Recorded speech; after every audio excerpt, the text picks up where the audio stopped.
Hello all. इस lecture में हम पढ़ते हैं कंसेप्ट ऑफ कॉस्ट का जो चैप्टर है उसमें हमने डेफिनेशन ऑफ कॉस्ट तो पढ़ी है लास्ट लेक्चर में। इस लेक्चर में हम पढ़ते हैं कि फिक्स कॉस्ट क्या होती है और वेरिएबल कॉस्ट क्या होती है। और ये फिक्स कॉस्ट और वेरिएबल कॉस्ट क्या होती है, ये आपके पूरे सिलेबस के सबसे इम्पोर्टेंट टॉपिक में से एक है, आपको हमेशा पता होना चाहिए।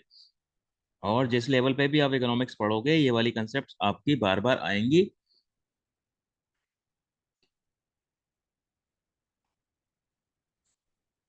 तो फिक्स कॉस्ट के बारे में पहले पढ़ते हैं। फिक्स कॉस्ट के देखो कई सारे नाम हैं। पहला तो क्या है, फिक्स का मतलब क्या होता है, जो चीज कांस्टेंट होती है उसको फिक्स बोलते हैं ना। ठीक है, और जो एक दो चीज होती है ना, कांस्टेंट और वेरिएबल, मैथमेटिक्स में भी आप पढ़ते हो कांस्टेंट और वेरिएबल। ठीक है, कांस्टेंट का मतलब जो चीज फिक्स है, और वेरिएबल का मतलब जो चीज वेरी होती है, चेंज होती है। तो फिक्स कॉस्ट क्या है, वेरिएबल नहीं है, फिक्स कॉस्ट कांस्टेंट कॉस्ट है। और इनडायरेक्ट कॉस्ट भी बोलते हैं फिक्स कॉस्ट को। आप देखो प्रॉफिट एंड लॉस के अंदर सारी जो कॉस्ट है इनडायरेक्ट कॉस्ट होती है, और इकोनॉमिक्स के अंदर हालांकि वो सारी फिक्स नहीं होती हैं। ठीक है, लेकिन इस पॉइंट ऑफ व्यू से आप इसको याद कर सकते हो। सप्लीमेंट्री का मतलब क्या होता है कि ये मेन कॉस्ट नहीं होती, ये सप्लीमेंट्री होती हैं। ठीक है, जैसे कि आप कुछ होटल का बिजनेस करते हो और उसमें जो आप वेजेस वगैरह देते हो या फिर कुछ आप सब्जियां खरीदते हो, वो तो डायरेक्ट कॉस्ट हो गई। ठीक है, लेकिन जो मकान आपने किराए पे लिया है उसका जो किराया है वो एक तरीके से डायरेक्ट नहीं है, एक तरीके से सप्लीमेंट्री है। ठीक है, और ओवरहेड कॉस्ट भी बोलते हैं फिक्स कॉस्ट को। ठीक है, तो फिक्स कॉस्ट के ये नाम है। अब फिक्स कॉस्ट होती क्या है, फिक्स कॉस्ट की definition is very easy. Expenditure bye producers on fixed factor of production. तो फिक्स फैक्टर ऑफ प्रोडक्शन का एग्जांपल क्या लिया जाता है, हमें हमेशा ध्यान रखना चाहिए। फिक्स फैक्टर ऑफ प्रोडक्शन में देखो फैक्टर ऑफ प्रोडक्शन चार थे: land, labour, capital and entrepreneur. तो फिक्स फैक्टर का बेस्ट एग्जांपल आप क्या लोगे, लैंड। ठीक है, और जो वेरिएबल फैक्टर आएगा, वेरिएबल फैक्टर का सबसे बढ़िया एग्जांपल क्या होगा, लेबर। तो ये चीज आपको हमेशा ध्यान रखनी है, फिक्स फैक्टर का एग्जांपल लैंड होता है, और वेरिएबल फैक्टर का एग्जांपल होता है लेबर। और क्या है, fix cost do not change with the change in the level of output. देखो जैसे कि मैं आपको एक चीज बताता हूँ, आप रेंट देते हो। ठीक है, आपका रेंट है 10,000 रुपये, आपने क्या है, होटल खोला, और उस होटल के लिए आपने एक बिल्डिंग ले ली किराए पे और उसका आप रेंट देते हो। तो अब होटल में बिल्कुल भी काम मत करो या 24 घंटे काम करो, आपका रेंट तो फिक्स है।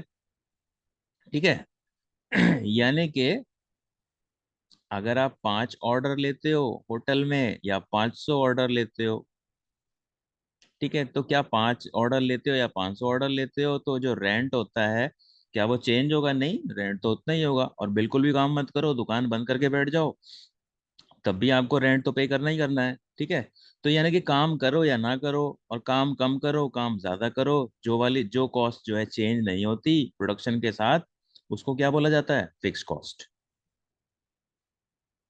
और देखो, fix cost is there even at zero output level. कुछ भी काम मत करो, मैंने अभी बताया था, कुछ भी काम मत करो, दुकान बंद करके बैठ जाओ घर पे, लेकिन जो दुकान का किराया है वो तो आप दोगे। ठीक है, हाँ, लेकिन अगर दुकान बंद करके बैठ जाओगे और आपका होटल है, तो आप सब्जी वगैरह खरीदने हैं खर्चा, या लेबर को हटा दोगे, लेबर पे खर्च नहीं करोगे, सब्जी वगैरह रॉ मटेरियल पे खर्च नहीं करोगे। ठीक है, लेकिन ये जो मकान का किराया है ये तो आपको देना ही पड़ेगा। तो यानी कि अगर कुछ भी नहीं करते, जीरो लेवल ऑफ आउटपुट होता है, तब भी फिक्स्ड कॉस्ट हमें देनी पड़ती है। तो यानी कि जीरो लेवल पे भी फिक्स कॉस्ट होती है। और फिक्स कॉस्ट को हम टोटल फिक्स कॉस्ट भी कहते हैं। ठीक है, टीएफसी। और आपकी जो टीआर जैन बुक है उन्होंने शायद इसको टीएफसी बोला है, तो टीएफसी को छोड़ो, आप इसको सिर्फ एफसी बोलो। ठीक है, तो अननेसरी नाम को क्यों लंबा कर रहे हो, नाम नाम होना चाहिए छोटा सा, फिक्स कॉस्ट। ठीक है, तो इस तरीके से फिक्स कॉस्ट का एक और नाम है। तो यानी कि जब आपको टीएफसी दिखाई दे तो आपको पता होना चाहिए कि ये फिक्स कॉस्ट के बारे में ही बात कर रहे हैं। अब फिक्स कॉस्ट का कर्व कैसा होता है, अब आप देखो, फिक्स कॉस्ट हमेशा फिक्स होती है। यहाँ पे देखो आउटपुट देखो, अब 0 यूनिट था तब भी फिक्स कॉस्ट उतनी है, मान लो मकान का किराया ही ले लो, 0 यूनिट है तब भी मकान का किराया 100 रुपये दे रहे थे, 1 यूनिट बनाओगे तब भी 100 रुपये दोगे, 2 यूनिट बनाओगे तब भी 100 रुपये दोगे, 3 यूनिट बनाओगे तब भी 100 रुपये दोगे, 4 यूनिट बनाओगे तब भी 100 रुपये दोगे। यानी कि ये जो फिक्स कॉस्ट है, ये लेवल ऑफ आउटपुट जब चेंज हो रहा है तो चेंज नहीं हो रही है, और यही तो डेफिनेशन थी। ठीक है, तो फिक्स कॉस्ट कर्व आपको पता चल जाना चाहिए अब तक कि कैसा होगा। फिक्स कॉस्ट कर्व होगा हॉरिजॉन्टल। ठीक है, तो नीचे क्वांटिटी है, क्वांटिटी चेंज हो रही है, लेकिन क्वांटिटी देखो बढ़ गई है या और बढ़ गई है या और बढ़ गई या और बढ़ गई है, फिक्स कॉस्ट हमेशा इतनी ही रहेगी। ठीक है, तो वही पॉइंट बनेंगे तो आपका ये हॉरिजॉन्टल कर्व बन जाएगा, हॉरिजॉन्टल स्ट्रेट लाइन। और अगर मैं आपसे एक सवाल पूछूं कि डिमांड का भी तो ऐसा कर्व होता है, वो कर्व कौन सा होता है, कौन सी इलास्टिसिटी पे डिमांड का कर्व हॉरिजॉन्टल स्ट्रेट लाइन होता है? आपको पता होना चाहिए, इलास्टिसिटी ऑफ डिमांड जब इनफाइनाइट होती है तब डिमांड कर्व ऐसा बनता है, और सप्लाई कर्व में भी देखो इलास्टिसिटी और सप्लाई जब इनफाइनाइट होती है तब भी उसका हॉरिजॉन्टल कर्व होता है। ठीक है, ये तो थोड़ा मतलब इस टॉपिक से रिलेटेड बात नहीं थी, वो तो मैंने ऐसे ही पूछ लिया। अब देखो, हमें पता चल गया फिक्स कॉस्ट के बारे में। अब हम देखते हैं, fix cost curve is the horizontal straight line parallel to X axis. Of course horizontal होगी तो एक्स एक्सिस के पैरेलल तो होगी होगी। It is the same at all levels of output whether 0 output और 400 यूनिट। तो कुछ मत बनाओ, या फिर 400 यूनिट बनाओ या 4000 यूनिट बनाओ। ठीक है, तो आपकी फिक्स कॉस्ट सेम रहेगी हर लेवल पे, ये तो हमने पहले ही देख लिया है। अब हम देखते हैं वेरिएबल कॉस्ट। और वेरिएबल कॉस्ट के और नाम क्या है, एक तो प्राइम कॉस्ट होता है और एक डायरेक्ट कॉस्ट होता है। तो आपको ये नाम भी पता होने चाहिए, कभी मान लो एग्जाम में आ गया कि डायरेक्ट कॉस्ट को डिफाइन करो या प्राइम कॉस्ट को डिफाइन करो, आपको पता ही नहीं है। आपको पता है कि वेरिएबल कॉस्ट क्या होती है, लेकिन आपको ये नहीं पता कि ये उसके दूसरे नाम है, तो आप कैसे कर पाओगे क्वेश्चन को? ठीक है, तो आपको ये सारे नाम पता होने चाहिए। तो वेरिएबल कॉस्ट की डेफिनेशन क्या है, फिक्स कॉस्ट की डेफिनेशन की अपोजिट है। फिक्स कॉस्ट की डेफिनेशन थी कि लेवल ऑफ आउटपुट चेंज होता है तो वो चेंज नहीं होती है, और वेरिएबल का मतलब होता है, वेरिएबल किस वर्ड से बना है, वेरी से बना है। वेरी का मतलब चेंज होती है जो चीज, वेरी करना मतलब चेंज करना। तो यानी कि जो कॉस्ट प्रोडक्शन के साथ चेंज होती है। और एक और इसकी डेफिनेशन क्या है, expenditure bye producers on variable factors of production is called variable cost, और वेरिएबल कॉस्ट चेंजेस। ठीक है, वेरी नाम है ना, वेरी नाम, वेरी का मतलब something that changes with the change in level of output.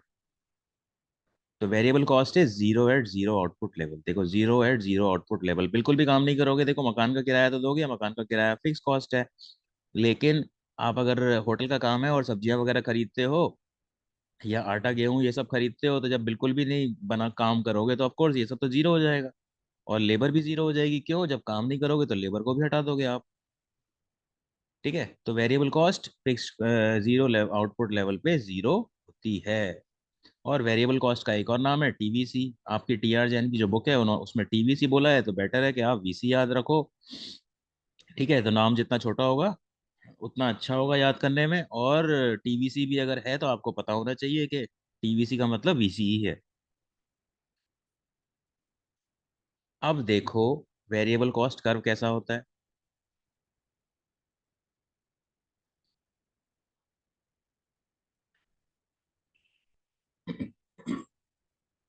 Variable cost curve ऐसा होता है, देखो, 0 यूनिट पे वेरिएबल कॉस्ट जीरो है, 1 यूनिट पे 100 रुपये हो गई, 2 यूनिट पे 180 हो गई, 3 यूनिट पे 240 हो गई, और चार चार यूनिट पे 360 हो गई। तो इस टेबल से तो हमको यही पता चल रहा है कि प्रोडक्शन लेवल के साथ कॉस्ट बढ़ती है, और इसीलिए इसको हम वेरिएबल कॉस्ट बोलते हैं। ठीक है, और वेरिएबल कॉस्ट कर्व इस तरीके से होता है। तो देखो, एक चीज है यहाँ पे, दो चीज डिवाइड करो इसको।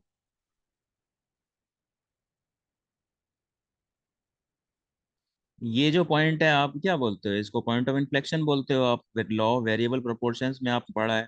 तो पॉइंट ऑफ इन्फ्लेक्शन क्या होता है, जहाँ से डायरेक्शन चेंज होती है। नॉर्मली पॉइंट ऑफ इन्फ्लेक्शन जो आपका फिजिक्स वगैरह में वर्ड ज़्यादा यूज होता है, लेकिन इसका मतलब यही है कि जहाँ पे डायरेक्शन चेंज होती है। तो देखो, ये क्या है, ये है यहाँ पे कॉस्ट इंक्रीज कर रही है डिक्रीजिंग रेट पे, है ना, कॉस्ट इंक्रीज कर रही है डिक्रीजिंग रेट पे। आपको पता होना चाहिए जब कोई चीज इंक्रीज करती है डिक्रीजिंग रेट पे तो ऐसे कर्व होता है। और ये देखो ऊपर को जा रहा है, तो यहाँ पे क्या है, यहाँ इंक्रीज कर रही है इंक्रीजिंग रेट पे। तो हमको ये तो पता है कि देखो लेफ्ट से राइट ऊपर जा रहा है तो इंक्रीज तो कर ही रहा है यहाँ भी और यहाँ भी। बट यहाँ पे क्या है, डिक्रीजिंग रेट से इंक्रीज कर रहा है, और यहाँ दूसरे पार्ट में क्या कर रहा है, इंक्रीजिंग रेट से इंक्रीजिंग कर रहा है। ठीक है। अब ऐसा क्यों हो रहा है? हमने देखो एक चीज पढ़ा था, law of variable proportion. Law of variable proportion में हमने पढ़ा था कि जैसे जैसे हम वेरिएबल फैक्टर्स को ऐड करते हैं फिक्स फैक्टर के साथ तो क्या होता है, मार्जिनल आउटपुट पहले बढ़ता है और फिर घटता है, फिर जीरो हो जाता है और फिर नेगेटिव हो जाता है। ठीक है। तो यानी कि जब आप टीपी पढ़ते हो, टीपी का कर्व देखो ऐसे होता है, पहले इंक्रीजिंग रेट से ऊपर जाता है और फिर डिक्रीजिंग रेट से नीचे जाता है। ठीक है, फिर ऐसे नीचे को आ जाता है, वो ये टीपी का कर्व होता है। तो यानी कि ये चीज क्या दिखाती है कि आपकी एफिशिएंसी बढ़ रही है। एफिशिएंसी बढ़ रही है मतलब ये कौन सा फेज है, ये इंक्रीजिंग रिटर्न वाला फेज है। ठीक है, हम पढ़ते हैं इंक्रीजिंग रिटर्न के रीजंस क्या होते हैं कि फैक्टर्स और प्रोडक्शन में अच्छा कॉम्बिनेशन बनता है, स्पेशलाइजेशन आता है। ठीक है। तो देखो, आपको नहीं लगता कि प्रोडक्शन और जो कॉस्ट है वो एकदम अपोजिट है एक चीज के? तो जब प्रोडक्शन इंक्रीजिंग रेट पे बढ़ेगा तो कॉस्ट जो है डिक्रीजिंग रेट पे बढ़ेगी, कॉमन सेंस वाली बात है। और ऐसे ही जब प्रोडक्शन डिक्रीजिंग रेट पे बढ़ेगा तो कॉस्ट जो है इंक्रीजिंग रेट पे बढ़ेगी। ठीक है। तो यानी कि इसका रीजन यही है जो आपने लॉ ऑफ वेरिएबल प्रोपोर्शन में पढ़ा था, इंक्रीजिंग रिटर्न के क्या रीजन है ना? तो यानी कि ये जो फेस है यहाँ पे, यहाँ से लेके यहाँ तक, देखो ये जो फेस है आपका टीपी का, ये इंक्रीजिंग एट इंक्रीजिंग रेट है। ठीक है। तो जब production increase at increasing rate होगा तो कॉमन सेंस वाली बात है कि कॉस्ट जो है कम होगी। ठीक है।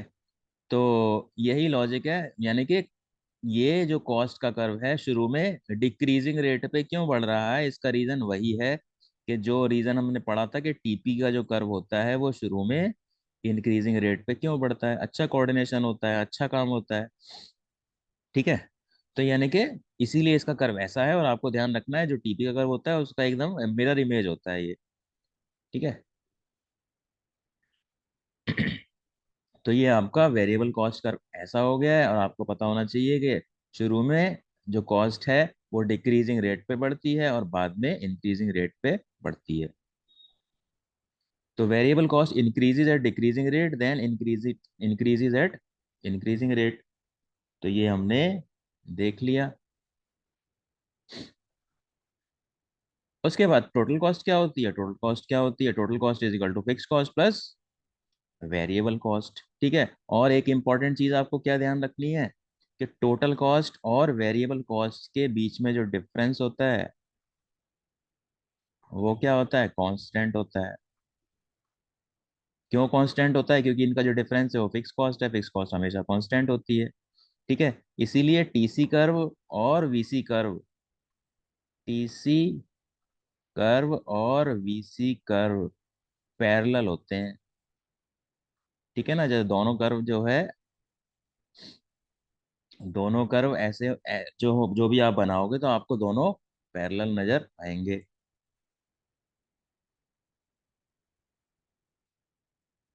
और देखो शेड्यूल में देख लो, 0 यूनिट है, देखो यहाँ फिक्स कॉस्ट तो देखो जीरो पे जो 100 है।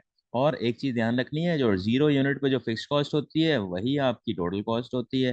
क्यों? क्योंकि 0 यूनिट पे वेरिएबल कॉस्ट तो होती नहीं है। ठीक है। ऐसे ही चाहे 1 unit, 2 unit, 3 unit, 4 unit, fix cost तो फिक्स ही है, लेकिन वेरिएबल कॉस्ट आपकी बढ़ती जा रही है। ठीक है। तो इससे हमें पता चल जाता है कि फिक्स कॉस्ट हर लेवल पे फिक्स रहती है और वेरिएबल कॉस्ट हर लेवल पे चेंज होती है। प्रोडक्शन बढ़ता है तो वेरिएबल कॉस्ट भी बढ़ती है, और प्रोडक्शन बढ़ता है तो टोटल कॉस्ट भी बढ़ती है। ठीक है। और जो इंक्रीज होता है वो वेरिएबल वाला पार्ट होता है। So difference between TC and VC is constant, यानी कि फिक्स्ड कॉस्ट। ठीक है। तो वेरिएबल कॉस्ट और टोटल कॉस्ट के बीच का डिफरेंस क्या है? वो फिक्स कॉस्ट है, फिक्स कॉस्ट कांस्टेंट है। अब आप देखो इनके कर्व्स, मैंने आपको बताया था पैरेलल होगा वेरिएबल कॉस्ट का और टोटल कॉस्ट का। ये देखो फिक्स कॉस्ट तो मैंने बताया था हॉरिजॉन्टल है, वेरिएबल कॉस्ट बनाया था। और टोटल कॉस्ट आप कैसे बनाओगे? Total cost is equal to VC plus FC. ठीक है, तो यानी कि ये जो वेरिएबल कॉस्ट और टोटल कॉस्ट के बीच का डिफरेंस दिख रहा है हर जगह, ये क्या है? ये आपकी फिक्स कॉस्ट है। और ये जो डिफरेंस है वो ये जो ये है। ठीक है, तो ये आपको ध्यान रखना है, वीसी कर्व और टीसी कर्व पैरेलल होते हैं। तो difference between TC and VC is constant. देखो ये चीज दोबारा आ गई है। अब ये जो टेबल है, इसमें आपको इसको कंप्लीट करना है। ठीक है, आप इस तरह की टेबल एग्जाम में जरूर आती है, और इसमें कुछ ज़्यादा सोचने वाली बात नहीं है, बहुत इजी टाइप के क्वेश्चंस होते हैं। अब देखो, आपको ये पता होना चाहिए कि टोटल कॉस्ट जो होती है 0 यूनिट्स पे, वो फिक्स कॉस्ट ही तो होती है। क्यों? क्योंकि वेरिएबल कॉस्ट तो जीरो होती है, जीरो आउटपुट पे। ठीक है, और हमको ये भी पता है कि फिक्स कॉस्ट हर लेवल पे सेम होती है। तो मैंने ये फिक्स कॉस्ट भर दिया सब में। ठीक है, और हमको ये भी पता है कि वेरिएबल कॉस्ट कैसे निकालूंगा मैं? टोटल कॉस्ट में से फिक्स कॉस्ट घटा दो। ठीक है, तो variable cost is equal to total cost minus fix cost. तो 30 में से 10 घटाऊंगा तो 20 आएगा। 45 में से 40 10 घटाऊंगा, कितना आएगा? 35 आएगा। 55 में से 10 घटाऊंगा, 45 आएगा। 70 में से 10 घटाऊंगा, 60 आएगा। 90 में से 10 घटाऊंगा, कितना आएगा? 80 आएगा। 120 में से 10 घटाऊंगा तो कितना आएगा? 110 आएगा। तो देखो ये चीज कितनी आसान है करनी। ठीक है, और ये 2-3 नंबर का क्वेश्चन आएगा तो आपके पूरे नंबर आएंगे इसमें। बस आपको शुरुआत कहाँ से करनी है? जो टोटल कॉस्ट होती है 0 यूनिट पे, वो फिक्स कॉस्ट होती है। और जो फिक्स कॉस्ट होती है वो हर लेवल पे सेम होती है। तो आपने क्या किया? सब में 10-10 लिख दिया। और फिर वेरिएबल कॉस्ट आपने कैसे निकाल लिया? Total cost minus fix cost. तो इस तरीके से हमने ये टेबल भर दी, और ये एग्जाम में जरूर आती हैं ये टेबल्स। तो अब ये इसका सॉल्यूशन हो गया। आप सॉल्यूशन देख लो इसका। तो ये हमने पढ़ लिया है फिक्स कॉस्ट और वेरिएबल कॉस्ट के बारे में, और ये भी पढ़ लिया है कि फिक्स कॉस्ट और वेरिएबल कॉस्ट को जोड़ेंगे तो टोटल कॉस्ट आएगा। और क्या चीज़ ध्यान रखनी है? फिक्स कॉस्ट जो जीरो लेवल पे जो टोटल कॉस्ट होती है वो फिक्स कॉस्ट ही होती है। और फिक्स कॉस्ट हर लेवल पे सेम होती है। ठीक है, और वेरिएबल कॉस्ट कैसे निकालते हैं? TC minus FC. Very easy. So that is it for this lecture. Thank you.